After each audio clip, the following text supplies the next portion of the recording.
19 July যেটো উজনি অসমৰ মহাপ্ৰলয় যাৰ কাৰণে আমাৰ 4খন জিলাত প্ৰায় 100 জন মানুহৰ মৃত্যু হ'ল, 100 জনৰ অধিক মানুহৰ মৃত্যু হ'ল।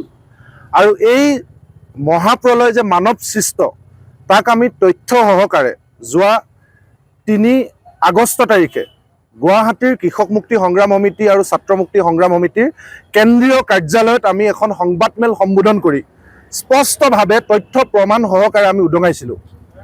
আৰু তাতে আমি স্পষ্টভাৱে কৈছিলোঁ যে গোটেই কথাখিনি চৰকাৰে পূৰ্বৰ পৰাই জানিছিল, কাৰণ চৰকাৰৰ সন্মুখত তথ্য প্ৰমাণ সহকাৰে বিধানসভাৰ মজিয়াত এই কথা বতৰাবিলাক সকীয়াই অহা হৈছিল যে অবৈধ কয়লা শিল খনন যদি বন্ধ নহয় তেতিয়াহ'লে এনেকুৱা ধৰণৰ মহাপ্ৰলয় যে সৃষ্টি হ'ব সেই কথাটো চৰকাৰে জানিছিল।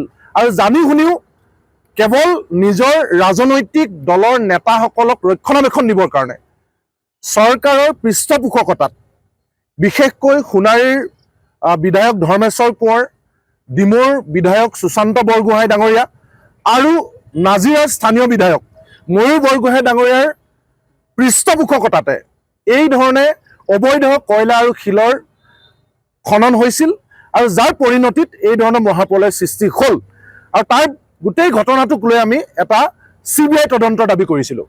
আৰু সেই স্থিতি আমি বাৰে বাৰে দোহাৰি আছোঁ, আজিও দোহাৰোঁ আৰু ভৱিষ্যতেও দোহাৰিম যে 19 জুলাই মহাপ্ৰলয় মানৱ সৃষ্ট।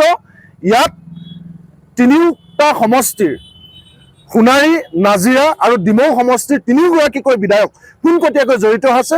আৰু তেওঁলোকৰ ছত্ৰছায়াতে সুৰেশ কোঁৱৰ নামৰ যিজন কয়লা মাফিয়া তেওঁ কয়লা খনন কৰে। আৰু তাতে এজন বিট অফিচাৰ তপনজ্যোতি গগৈ তেওঁ মানি কালেক্টৰ আৰু যোগেন মোহন ডাঙৰীয়াৰ খোলখালীয়েক ডেনিছ কুকুৰাচোৱা তেখেত শিল আৰু কয়লা মাফিয়া। এনেকৈ আমি কেইবাটাও নাম লৈছিলোঁ আৰু সেই কথাত আমি অটল। আজিও আমি কওঁ যে এই তেওঁলোকৰ নেতৃত্বতে গোটেই খনন হ'ল, যাৰ কাৰণে পৰিৱেশ সৃষ্টি হ'ল। কিন্তু এই সময়ছোৱাতে আমি দেখিবলৈ পালোঁ যে যোৱাকালিৰ পৰা এটা অডিঅ' ক্লিপ ৰাজহুৱা হৈছে, ভাইৰেল হৈছে। আৰু সেই ক্লিপটোত যি দুগৰাকী মানুহৰ কথোপকথন আমি শুনিবলৈ পাইছোঁ তেওঁলোক কোনো কাৰণত আমাৰ কৃষক মুক্তি সংগ্ৰাম সমিতি আৰু ছাত্ৰ মুক্তি সংগ্ৰাম সমিতিৰ লগত জড়িত নহয়। সেই অডিঅ' ক্লিপটোত যি দুগৰাকী মানুহৰ কথা হৈছে মানস কোঁৱৰ আৰু ছবিৰ আহমেদ, এই দুগৰাকী আমাৰ সংগঠনৰ লগত কোনো কাৰণত জড়িত নহয়। কাৰণ বিভিন্ন মাধ্যমত আমি দেখিছোঁ, ৰাইজেও আমাক সুধিছে যে এই দুগৰাকী তোমালোকৰ সংগঠনৰ লগত জড়িত নেকি? হয়, এটা সময়ত মানস কোঁৱৰ আমাৰ যিটো ছাত্ৰ সংগঠন ছাত্ৰ মুক্তি সংগ্ৰাম সমিতিৰ লগত জড়িত আছিল, কিন্তু তেওঁ বহু আগতে ছাত্ৰ মুক্তি সংগ্ৰাম সমিতিৰ পৰা আঁতৰি গৈছে। ছাত্ৰ মুক্তি বা কৃষক মুক্তি সংগ্ৰাম সমিতিৰ লগত মানস কোঁৱৰৰ কোনো ধৰণৰ আজিৰ দিনটোত সম্পৰ্ক নাই। গতিকে তেখেতৰ সেই সময়ত কিহৰ লগত জড়িত হৈ আছে, তেখেতৰ কি অডিঅ' ক্লিপ ভাইৰেল হৈছে তাৰ কাৰণে আমি দায়বদ্ধ নহয়।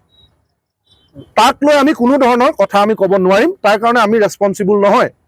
আৰু আমাৰ স্থিতিটো স্পষ্ট, সেয়া ধৰ্মেশ্বৰ কোঁৱৰ হওক, সেয়া ময়ূৰ বৰগোহাঁই হওক, সেয়া সুশান্ত বৰগোহাঁই হওক, XYZ মানস কোঁৱৰ, ছবিৰ আহমেদ, যোনেই নহওক লাগিলে 100 জনতকৈ অধিক মানুহ মৃত্যুৰ কাৰণে যিটো বিষয় মানৱ সৃষ্ট বিষয় কয়লা আৰু শিল খনন, তাৰ লগত জড়িত যিকোনো মানুহ, সকলো মানুহকে কঠোৰতকৈ কঠোৰ শাস্তি দিব লাগে, যোনেই হওক লাগিলে। পুনৰবাৰ কৈছোঁ, ধৰ্মেশ্বৰ কোঁৱৰ হওক, সুশান্ত বৰগোহাঁই, ময়ূৰ বৰগোহাঁই, মানস কোঁৱৰ, ছবিৰ আহমেদ, XYZ যোনেই নহওক লাগিলে তেওঁলোকৰ ওপৰত কঠোৰতকৈ কঠোৰ ব্যৱস্থা ল'বৰ কাৰণে আমি আহ্বান জনাইছোঁ। আৰু এই ধৰণে 100 জনতকৈ বেছি মানুহ মৃত্যু হোৱা এই হত্যাকাণ্ড, পোনপটীয়াকৈ হত্যাকাণ্ডৰ লগত কৃষক মুক্তি ছাত্ৰ মুক্তি সংগ্ৰাম সমিতিৰ স্থিতি একদম পানীৰ দৰে স্পষ্ট। এইটো CBI তদন্ত হ'ব লাগিব, যোন জড়িত আছে সকলোকে কঠোৰতকৈ কঠোৰ শাস্তি প্ৰদান কৰিব লাগিব।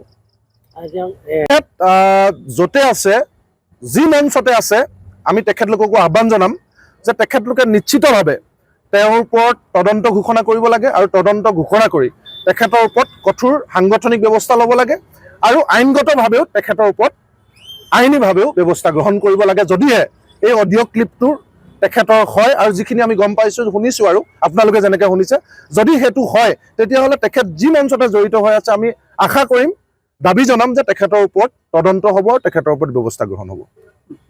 যিকোনো খবৰৰ বাবে যোগাযোগ কৰক 9181 307 221 আমাৰ এই নম্বৰত।